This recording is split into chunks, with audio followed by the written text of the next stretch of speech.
Hello mga lods, kunin na natin yung ating mga hinarbis na fig fruit. Ay, nahulog pa.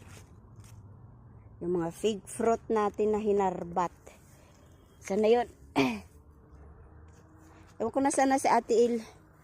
Teller na, dali na. Asan ka na? Ang guys, oh, marami na pala ditong nahulog. Ayan. Masarap to. Masarap yan. Tsaka ito. Ay, ito hindi na. Ayan. Ayan. Ay, ito yung palang tinapon ko.